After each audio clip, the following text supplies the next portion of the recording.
Hi, everybody. How you doing? We're going to talk about what if your life was pre-planned and there was nothing you could do about it. Do you like that idea? Is that like destiny thing? Do you like that? Or is it more like, hey, what about free will? So Agvila and I are going to talk about free will versus pre-planned life. And you tell us what you think in a comment below. All right. So Agvila, what are your first thoughts about all this? I think like it's heavily loaded, and there's also quite a lot of takes on it. Some people, when they hear the word pre-planned life, like first thing that pops up, like soul contracts. And I like giving this example as if imagine installing an app on your phone or a PC, and there's like terms of service that you have to agree with. And for most people, like it's just gonna be a bunch of words and like long ass text that they have to read, and most people are too bored and they want to get their stuff fast, so they're not gonna bother reading about anything. They're like, yeah, whatever, next, next, next, install. Yeah, good. I want to play. And when people come here on Earth, for some, there's gonna be like pre-written life of what they're gonna do, a bunch of agreements that will limit them, and people will wonder why they're limited, not knowing that they've agreed to it all. But then some people will feel like they're living in a Truman Show, like everything is controlled, and why is all of it happening? Was that all pre-planned as well? But they're not aware that there's actually different groups monitoring them and using that whole script, that like all the controlled actions and controlled people and environment and interferences to actually trigger them, get delusion, like control a person, and specifically those that are more aware than others. Like there are a lot of variations, but again, heavily loaded, a lot of takes on it, and a lot of things to discover. What about you? Yeah, let's play both sides here. I'm gonna bash from both sides. I'm gonna bash it from this side. I'm gonna bash it from that side.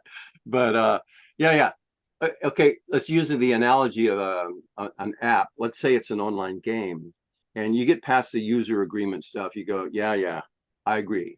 And so just let me play the game. Well, you have a lot of free will before you jump into the game, whether to play or not. But once you get into the game, you're in a hack and slash ancient mm, you know swords and dragons and all that shit. This is not cyberpunk. This isn't space stuff. Okay. And you're not going to be building space empires, so you're already limited. So when you jump into the game, you could say in a way that it is predestined. Sure, you can be a mage or an orc or any fucking thing you want in the game, but the game, it's going to have a beginning and an ending and level, and you can do a lot of stuff in here. But at the end, one, you're going to die a lot, right? Or you're not going to want to play the game. You're not going to want to buy a game that you can easily win first time through at hardest level or first time through at easiest level. You just don't want a fucking game that's easy. That's life. We jump into this life. We don't want a simple game. It's just all win. We say we do, but it's only because we're always fucking losing. But yeah, yeah. So it's the contrast of winning and losing. So you jump into the fucking game. You're going to play the game. Is it predestined? Well, there's an ultimate into live and die and live and die and respawn and coming back, reincarnate, and you get to the fucking end. It's still, there's only one or two or three ending. If it's a real fancy game, there's like 4 or 5 different endings. But usually, game ends, you win. You fought the big boss. And in game of life, the big boss is the self. So you in the big game of life, the last final fight is understanding the self and overcoming the self and becoming the great consciousness that you are. Ta-da! Predestined in that way, yeah. But anyway. It's much harder for people that live from the perspective of being the victim. And they're not necessarily one to identify as that, but their whole life since birth goes like as hell. You know, for example, rejected by family or feeling like, black sheep in the family, always being either isolated or abandoned or having hardships, losing some of your parents, living with the alcoholics, being surrounded by the narcissists or psychopaths, and the variations just go on from people being poor, from being raped, and different circumstances. But when things are repeating too much and you hear someone say like, "Oh, you're the final boss and you have to deal with yourself," most people don't want to accept that. And they're still looking into this Truman Show, for example, like just one out of many labels on it. But like everything is planned, everything is against you. So how do you deal with life? You want to give up, you want to be extracted, you want to be saved, you are looking for some big event. It's like those people are doing the digging into information. Well, it's like, how you go on YouTube or you watch news and stuff, and you keep on hearing about these amazing beings and this grand story, this grand thing that's gonna happen, and it puts you in this, yeah, and you agree with the ideology, your values kind of fit, and you're waiting for this big thing to happen, but you're not taking action, and then life kind of fails. So like people who are being victimized too much and go through hardships and are unable to take that responsibility where they are the boss and they have to be their own self and limitations and beliefs, you know they're waiting for being saved and something to happen while not taking enough action. uh, that's hard. Yeah, yeah, yeah, yeah. So let's talk about free will for a minute, but let's talk about it from the victim or person that's being pounded and hounded. They're targeted, they're being fucked with. And we work with a lot of people like that. And so you can't just say, it's all predestined. Get over it. You can't say that because it's like, there's free will. But at the same time, when a person is being hit so fucking hard, so many different directions, it's like very challenging. So where do you start? You want to first you want to the person to be able to tell their story, and they will decide whether they if you ask them, well, does this seem like uh, predestined? Is this there's no way to change this? Is your life doomed? Or do you think there's something you can do about it? And most people will say, well, I hope there's something to do about it. That's why I come here to help for help. And so you can help them, and you can help them understand what has caused the predetermination so far or thus far. All right. And you can go shallow or you can go deep. And relatively shallow is, well, you've made soul contract agreements before you got here. And so these are like, it sets the stage for your life. This is going to happen. I agree to be this way. I agree to respond in this way when that happens. I need this kind of event to happen in my life. And you kind of, but you get to, it's like levels in a game. You're going to be in the island here, and you're going to be in the jungle here, and you're going to be in the mountains, level. So you agree to the jungle, right? So here you are in your life, and you're with this family you don't really get along with, or it's harsh, you're the black sheep and all that stuff. But so in that way, it's predestined, but it's set up so that a person can practice free will. They can practice getting better at controlling their thoughts and their feelings. They can practice or engage in learning how it all works, how reality works, how the mind works, who's controlling the mind, who's controlling the thoughts, because it's not always me controlling my thoughts or feelings. So this is all part of the game, and it can get overwhelming. And a person, they they they don't just feel targeted, they are targeted. That's the game. You jump into an online game, and there's going to be dragons. Of course there's going to be dragons. Well, they're too big. I'm on hard difficulty level. I should have been on easy. I know, bitch, you fucked up. They might look at it that way, or in the end they may go, no, that was the agreement. I'm good. I'm here to suffer. Let me suffer. Right. So it gets complicated. But coming in it just from a shallow perspective, it's like soul contracts and previous agreements and understandings of life that you came in with will start playing out in your life. Anyway. Right. And a lot of it has to do with what we manifest and create in our own lives. Specifically, being imagine a scenario of your life is like a written story, and every day, everything you think about, everything you feel, everything you do is like a written chapter in the book of your life. So you've by everything you've experienced, you wrote quite a few chapters out there.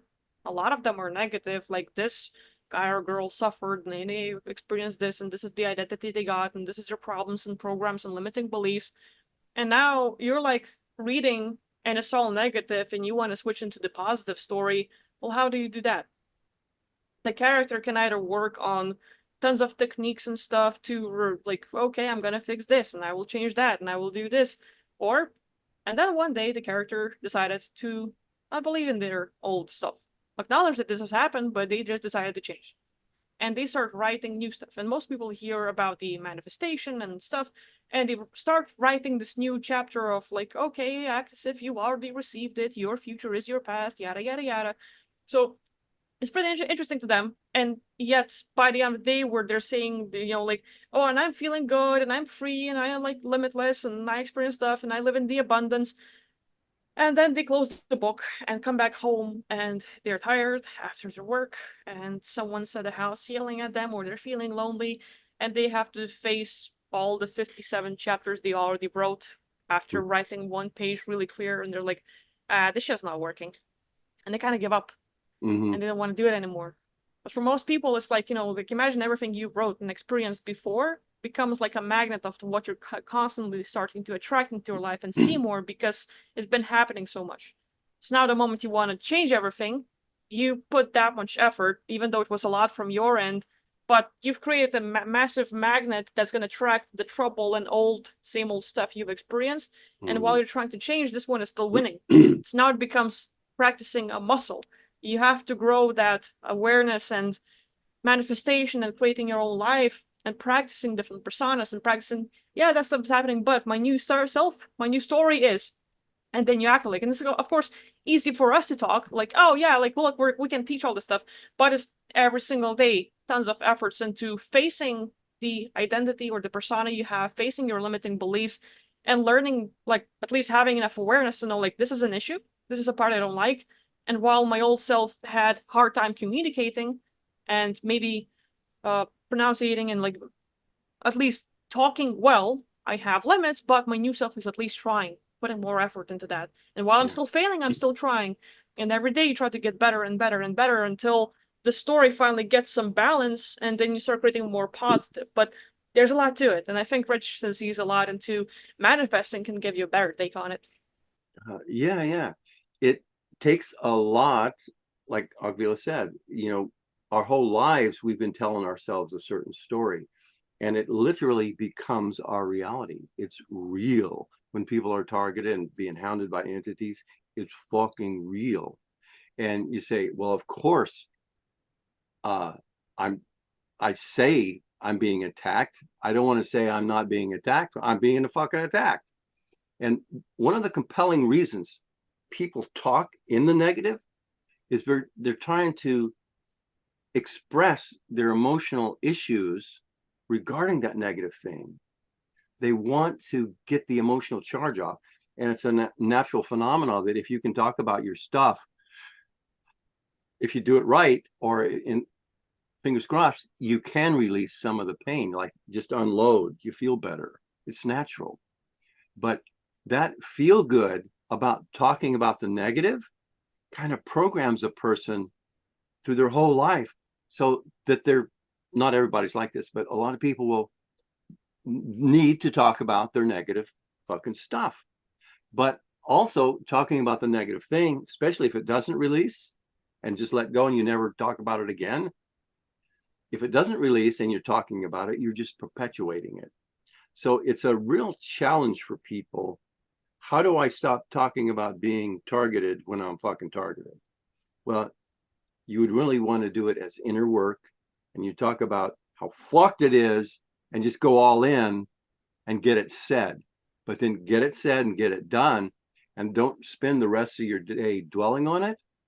But it's going to be there, because a person's life is just how it is with all this negative stuff going on. They're trying to it's always going to be there. But if you don't talk about it in your head, you don't give it any conscious attention, when you see it coming at you, go, no, not now, not doing it, no. And you make yourself refocus. Now that is a good thing, and you got to keep it up. You got to practice, practice, practice. You got to practice that muscle. Because if you go, no, not talking about that, and you go, no, this ignoring it isn't working. If you say ignoring it isn't working, you're loading up the negative side of your life once again. And if you spot yourself saying, no, this ignoring the negative shit isn't working, you go, whoa, whoa, whoa, whoa, fuck that. Focusing on the positive is working. You flip it just instantly. You can, whatever you're saying in the negative, you have the brain power to see what you just said, and you can flip it into a positive. You have the brain power to say it in the positive. Just say it in the positive. It's a start. But people will say, well, yeah, but I'm not feeling it, so it's not working. You got to use discipline and willpower and just start overcoming that automatic thought. If you're going to change your life, you got to think in the positive. You got to start taking proactive steps. So what the heck does this have to do with a predestined life? I'll say this about it. Is the life predestined to be miserable? No, I think we have options. And if you, this life that this lifeline, this life track I'm on right now, and if it's like it's a lot of negative shit going on, it's like, oh man, this is all fucked up. If I stay on this life path, yeah, it's predestined to be a shit show. But I do have the ability to step into a new lifeline. This is reality transerving sort of stuff, but it's totally valid. And you just shift your thinking, and it puts you on a positive lifeline. And now that is predestined to be great. But the challenge is for me to stay focused, because anytime I start talking negative and stuff, I'm going to be jumping onto a more negative track. So it's always an opportunity to grow. Anyway, that's my thoughts so far. Yeah, and to just extend the subject and reach out a few more people, a lot of them might hear about astrology and tarot cards and numerology and a bunch of things where you read the story about yourself and your number and you get the reading, and then you're wondering, well, do I have an influence on that, or is my auntie gonna die and my life's gonna be miserable in a few days? I should stay inside the house, and on November 7th I should buy a lottery ticket because they wrote so. All of those things, again, it's all about what we choose to focus on and create. And no matter what is being said and done, no matter, various belief systems, and even if there were agreements and contracts before coming here, and even if you had a past life or an aspect out there that was living with the Pleiadians or Arcturians or someone else, and you decided to come here to save humanity or do this, if at any point you choose to change your mind and decided, like, I'm going to act differently, no matter what was said and done, no matter what I decided before coming here, no matter what I decided a few years ago, right now I feel like this, my values are these, and then you choose to play your life differently, well, everything's changing. The story, what you tune into, your frequency, your vibration, your reality, everything changes the moment you decide to change. Yeah, exactly. And on a deep level, if you're really into astrology, for example, and you go, well, no, it's all in the stars, it's already written. Well, yeah, but who's creating the entire universe and the stars and where they're at? And it comes back to what we believe and what we manifest as the God consciousness that we are playing human. Okay, so we're creating it all. Now, if I go, oh, like I have a friend that says, oh, I saw it in the stars, I'm going to die before I'm 55 years old. If you believe that, and you start playing that game, and you got evidence here, and the astrology reading, and the tarot saying it, and everybody, and the doctor saying it, well, yeah, but who's creating that? It's because of the I'm going to die before I'm 55 years old being that's creating that. But if you hear that said, oh, it says I'm going to die before I'm 55, and the tarot says I'm going to die, you get, no, not happening. And you don't believe it, you don't buy into it. Well, guess what? If you're really into astrology and you're not throwing it out the window, you might explore Western philosophy or Western astrology. There's different kinds, and then Vedic astrology or Eastern astrology, different kinds. They read it differently. Some of there's 12 houses, some of there's 13 houses. So weird shit. So you look into another astrology, if you're on a positive track, You look in another spot, he says, no, it's, you're not going to die at 55. That was, it's like 105, It's just different. It's just fucking different. But what made it different?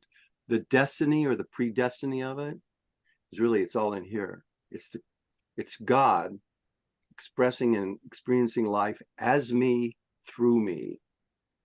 So the me that I am being is a construct in the God consciousness that is being the me. And you know, sure, predestined, but you just step off this destiny path here and just get on another one. And so it just changes everything. That's my workaround in my logic. Do you have a Yeah. workaround? What do you think? I mean, with everything I say it and you say it, it's kind of like no matter what was pre-written, predestined, and agreed to and decided upon, it's like at any point in time, you have to remember that you are the God, you're the creator, you're the manifester, everything's in your control. And the moment you choose to decide and to change your life and whatever's going on, it's all in your hands. You can do it, Yeah, no matter what was said and done. absolutely. Well said. Ta-da! Ta-da! Thanks for watching, folks. Um, that's it. We'll talk to you later. Please share your comments. What do you think about predestiny and destiny, and can you change it, and free will? We could talk more about free will, but in another video. Okay. All right. Talk to you later. Bye-bye.